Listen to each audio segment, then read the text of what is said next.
William Douglas, Bill Dunham, was born on a raw winter morning, 29 January 1920, in Tacoma, Washington, though he always said he truly belonged to the rolling wheat fields of Nez Perce, Idaho, where the family moved when he was 6. His father, Walter, ran a small feed and seed store. His mother, Laura, kept the household spare, orderly, and soaked in the warm scent of rising bread. Bill grew long-limbed and quiet, the sort of boy who could carry 2 sacks of grain at once, yet never brag about it. In school, he ran the quarter-mile fast enough to win county meets, but the stories that caught his soul were the ones he heard crackling out of an old crystal-set radio at night. Stories of Charles Lindbergh in 1927, of Wiley Post circling the globe, of barnstormers who seemed to soar clear of the Great Depression by sheer lift of daring. When Bill finished high school in 1938, he went to the University of Idaho for mechanical engineering, thinking engines were almost as fascinating as wings. Then war clouds thickened over Europe, and President Roosevelt expanded the Army Air Corps. One September afternoon in 1940, Dunham walked into a recruiting office in Lewiston, passed the physical with room to spare, and signed on as an aviation cadet. He never returned to his sophomore textbooks. The Air Corps sent him first to Santa Maria for primary, then to Moffett Field for basic, and finally to Luke Field outside Phoenix, where the desert felt like Mars, and the AT-6 Texans snarled like a caged animal when cadets mishandled the throttle. Bill did not mishandle much. Instructors noted his steady hands, his unruffled stall recoveries, and the odd knack he had for instinctively guessing the other man's move in mock dogfights. On 12th of December 1941, 5 days after the shock of Pearl Harbor, he pinned on second lieutenant bars and a set of silver wings still warm from the forge. For 6 restless months, he shepherded P-39 Airacobras on coastal patrol out of Tallahassee, an assignment more notable for mosquitoes than for enemy submarines. By mid-1942, the Pacific desperately needed fighters, so the newly activated 348th Fighter Group drew Bill and his classmate Neil Kirby into the wild, ungainly world of the Republic. P-47 Thunderbolt. The first time Dunham saw one at Bradley Field in Connecticut, he thought it looked less like an airplane than a flying grain silo. 17 feet of radial engine, a wingspan as broad as a freight car, 8 Browning .50 calibers in each wing, and a cockpit perched high enough to need a ladder. Mechanics grumbled it was too heavy for the Pacific, but Bill climbed in, taxied to the runway, pushed the throttle forward, and felt 2,000 horsepower roll up his spine. By the time the turbo supercharger howled alive at 20,000 feet, he knew this brute could play the Matador's game with anything Japan put up. In June 1943, the 348th boarded, creaking Liberty ships in San Francisco zigzagged beneath low Pacific skies and reached Port Moresby, New Guinea, at the tail end of August. Heat rose off the kunai grass in shimmering curtains, malaria hovered in every stagnant puddle, and revetments were mostly rows of sandbags half buried in jungle. On 11 October, Dunham tasted combat for the first time. Escorting B-24 Liberators. On a raid against Wewak, he spotted a lone Ki-61 Tony, clawing upward toward the bombers' bellies. Bill rolled inverted, plunged behind the target, and fired a 2-second burst. Cannon shells stitched across the Kawasaki's fuselage, flames blossomed, and the fighter tumbled into cloud. Later he confessed that watching an adversary vanish in smoke felt less victorious than strangely personal. As though the sky itself had flinched, victories came faster than promotions. On 16th October, he downed a Zero harassing P-38s near Sidor. 3 days later, he destroyed another Zero and a Nakajima, Pete floatplane in the same mission. By Christmas, he had scored 5 confirmed kills, officially an ace, after breaking up a formation of 20-plus dive bombers menacing amphibious landings at Arawe. He closed to within 50 yards before his guns jammed. so close he could see, startled gunners hurling themselves out of burning hatches. His Thunderbolt bore the name Bonnie, painted in looping script beneath the sliding canopy, a promise to his sweetheart back home. Ground crews kept the name alive on each replacement. Airframe, insisting it brought luck. Leave in Australia offered iced lemonade, dances in Brisbane, and 90 days of rest. Yet Dunham cut it short when Colonel Kirby asked experienced pilots to accompany him on a sweep back over Wewak.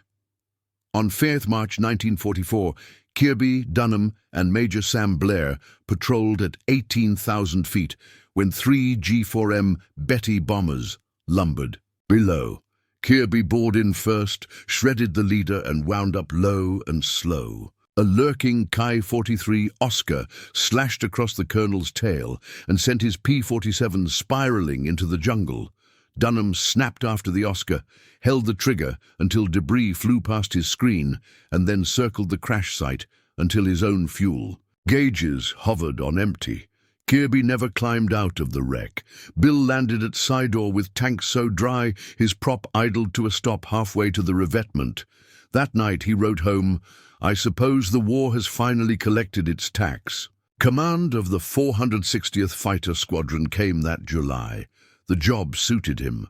He drilled rookies until they could swap a turbo elbow in the dark, insisted on wingmen staying so close they could read each other's instruments, and spent evenings chalking gunnery patterns on the wall.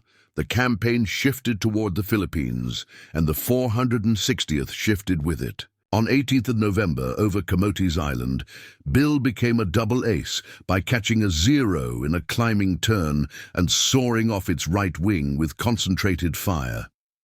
3 weeks later, 7th of December 1944, found him escorting landing craft into Ormoc Bay. 9 enemy fighters roared in. Dunham's flight of 9 met them head-on. In 6 breathless minutes, Bill shot down 4, 2 zeros and 2 Oscars, while his wingmates accounted for the rest. In the whirl of tracers, he saw one Oscar pilot bail out, chute blossoming beneath him like a pale flower. Bill lined up, thumb on the gun switch, then hesitated. He throttled back, popped the canopy, and heaved his own Mae West life vest so that it fluttered down beside the drifting enemy. Months later, sailors fishing off Ormoc would recover the same vest with Dunham's name inked inside. Early 1945 brought a new mount, the P-51 Mustang, elegant where the Thunderbolt had been brutal, but Bill missed the Thunderbolt's thunder. On 1st August 1945, escorting B-24s over Kyushu from Little Ayeshima, he spotted 3 Ki-84 Franks angling for the bombers 6 o'clock. He slipped behind the leader, fired, and watched it blossom into tumbling wreckage, his 16th and final aerial victory. 2 weeks later the war ended, and Lieutenant Colonel Dunham ferried his squadron's aircraft to the boneyards before sailing home. He might have left the service then, but flying had woven itself into the pattern of his days. He chose the career path, attended the Air Command and Staff College, commanded the 31st Strategic Fighter Wing in England, and found himself, a dozen years later, coordinating tactical fighter operations in a place called Vietnam. The jet age did not suit him quite the same. The F-100's afterburner roar lacked the personal feel of a prop and paddle blade, but leadership did. He mentored younger officers, preached discipline in the cockpit, and told any pilot who would listen that a single act of mercy could rise above 100 acts of war. In 1970, the quiet farm boy retired a brigadier general, ribbon rack glinting with the Distinguished Service Cross, Silver Star, and 10 air medals. Civilian life settled around him like a soft Idaho dusk. He bought a small house in Issaquah, Washington, near lakes stocked with rainbow trout, spent early mornings casting flies and late afternoons volunteering at aviation museums. He seldom mentioned the tally of aircraft he had destroyed. He preferred to talk about the engineering of Pratt & Whitney engines, the camaraderie of shared hardship, and the moment he watched that lone Japanese pilot drifting under silk. When local Boy Scouts asked why he threw away his own life vest, he answered, Because if I'd shot him, there would have been one more dead pilot and still only one life jacket. Bonnie, finally married to him after the war, liked to say that her husband never really stopped flying. He merely cruised at a lower altitude beneath the radar of fame. William Dunham died on 3rd March 1990, aged 70, after a brief illness. The funeral at Sunset Hills National Cemetery looked west across the Cascades, mountain peaks the exact olive drab of an old Thunderbolt cowling. An honor guard folded the flag that had once flown over Guinea and handed it to Bonnie. She tucked it beside the framed Mae West sailors had salvaged from Ormoc Bay. Friends from the 348th sent letters recalling dusty revetments, pranks played with captured bicycles, and the unspoken security they felt whenever Dunham's call sign, Bonnie Lead, checked in on their radios. History is as fickle as weather. While Richard Bong, Tommy Maguire and Dave McCampbell became fixtures of documentaries, Bill Dunham slipped into footnotes, eclipsed by higher scores and shinier headlines. Yet in the early 1990s, warbird restorers hunted for Thunderbolts, and photographs of Dunham's yellow-tailed P-47D-23 resurfaced. Model companies printed Bonnie decals. Aviation artists painted her roaring above Leyte Gulf. Museum docents discovered visitors lingering over the placard titled "The Pilot Who Dropped a Life Jacket." Memory began catching up. Today, historians revisiting combat reports note that Dunham's victory per sortie ratio matches or exceeds many household names once sortie length and mission risk are factored in. They point out that his 16 victories came while escorting bombers, strafing airfields and flying missions, sometimes 1,000 miles round trip, brutal endurance tests in heat that left pilots wrung dry. More pointedly, they highlight a moment over Ormoc Bay when a man whose duty was killing chose for a heartbeat to save. That decision did not win him a medal, though headquarters awarded one anyway, but it did define the moral compass by which he flew. William Bill Dunham's life is not the story of a single spectacular exploit.